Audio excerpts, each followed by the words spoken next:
በሰው ልጅ ታሪክ ውስጥ ካሉት እጅግ አስገራሚና አስፈሪ ምሳሌዎች መካከል በወንጌል የተመዘገበው የአስሩ ቆነጃጅት ታሪክ ቀዳሚውን ስፍራ ይይዛል። ይህ ታሪክ የሚጀምረው በአንድ የሰርግ ድግስ ዋዜማ ላይ ነው። 10 ቆነጃጅት መብራታቸውን ይዘው ሙሽራ ለመቀበል ወጡ። በውጫዊ ገጽታቸው ሁሉም ተመሳሳይ ነበሩ። ሁሉም ሙሽራውን ይጠብቃሉ። ሁሉም መብራት አላቸው። ሁሉም ለሰርጉ ድግስ ተጠርተዋል። ነገር ግን በመካከላቸው የሰማይና የምድር ያህል የሚያራርቅ ምስጢራዊ ልዩነት ነበር። 5ቱ ሰነፎች ሲሆኑ 5ቱ ደግሞ ልባሞች ነበሩ። ሰነፎቹ መብራታቸውን ብቻ ይዘው ወጡ። ነገር ግን ከመብራታቸው ጋር የሚሆን ተጨማሪ ዘይት አልያዙም ነበር። ልባሞቹ ግን መብራታቸው ቢጠፋ እንኳን የሚያበሩበት መጠባበቂያ ዘይት ይዘው ነበር። ጊዜው እየረፈደ ሄደ። ሙሽራው ግን በጠበቁት ሰዓት አልመጣም። ጨለማው እየበረታ ሲሄድና ድካሙ ሲጫጫናቸው 10ሩ እንቅልፍ አንቀላፋቸው፣ ተኙ።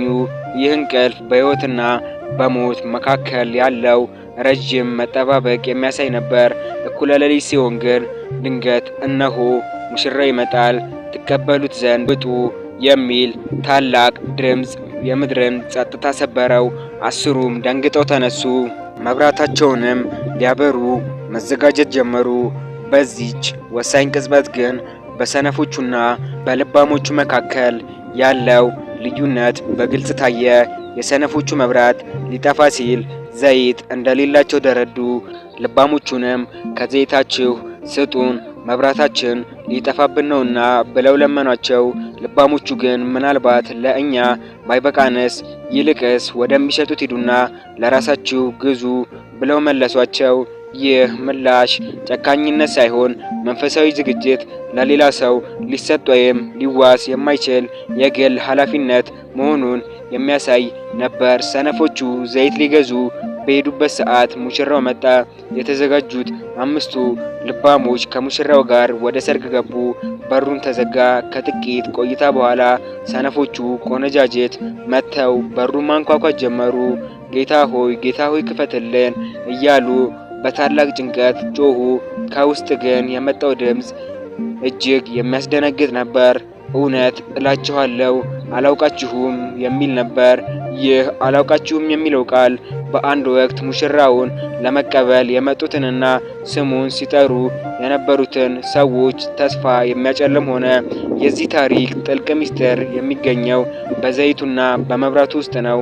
መብራቱ የሰው ልጅ በውጪ የሚያሳየው ሃይማኖት መልካም ገጽታ ሲሆን፣ ዘይቱ ግን በሰው ልብ ውስጥ ሊኖር የሚገባው የእግዚአብሔር ጸጋና የመንፈስ ቅዱስ ብርሃን ነው። መብራት ያለ ዘይት ብርሃን ሊሰጥ አይችልም። ዘይትም ያለ መብራት ሊታይ አይችልም። ሙሽራው የዘገየው እያንዳንዱ ሰው የራሱን ምስጢራዊ ማንነት እንዲፈትሽ ጊዜ ለመስጠት ነበር። በታሪኩ መጨረሻ ላይ የሚሰማው ጥብቅ ማስጠንቀቂያ ቀኑንና ሰዓቱን አታውቁምና ንቁ የሚል ነው።